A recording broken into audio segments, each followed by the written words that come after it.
రాష్ట్రంలో పార్టీ ఫిరాయింపుల ఆటపాట మొదలుపెట్టిందే మాజీ సీఎం కేసీఆర్ అని విమర్శించారు ప్రభుత్వ సలహాదారు షబ్బీర్ అలీ. ఎమ్మెల్యేల అనర్హత పిటిషన్పై సుప్రీం తీర్పును స్వాగతిస్తున్నామన్నారు.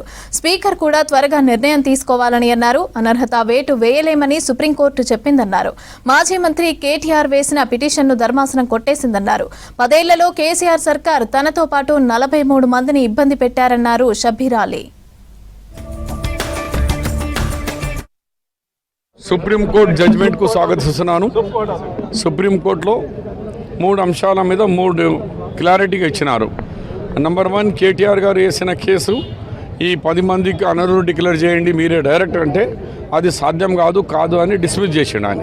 Number 2, patient operation success, patient died అన్నట్టు స్పీకర్లు మ్యాక్సిమంగా 3 మాసాల్లో దీనికి తొందరగా డిస్పోజ్ చేయండి, ఎందుకంటే ఈ సమయం లిమిటెడ్, వాళ్ళకి 5 సంవత్సరాల్లో ఉంటుంది, దీన్ని డిస్పోజ్ చేయండి అని కూడా అదొక సజెషన్ ఇచ్చినారు సుప్రీంకోర్టు గారు.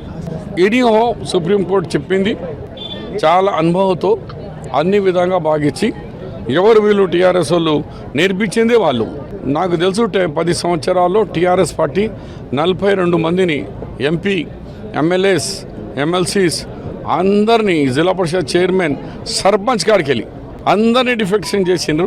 రాష్ట్రాన్ని పాలిటిక్స్ని తెలంగాణ పాలిటిక్స్కే కాకుండా తెలంగాణ ఒక మంచి సాంప్రదాయమైన మంచి ఈ తెలంగాణకు మనం బర్బాద్ చేసి అంతా అమ్ముడుపోయే కార్యక్రమంగా మార్చిన ఘనత కేసీఆర్ అండ్ వాళ్ళ పార్టీకి ఉంది. కానీ సుప్రీంకోర్టు ఇలా చెంపదెబ్బ మంచిగానే కొట్టింది.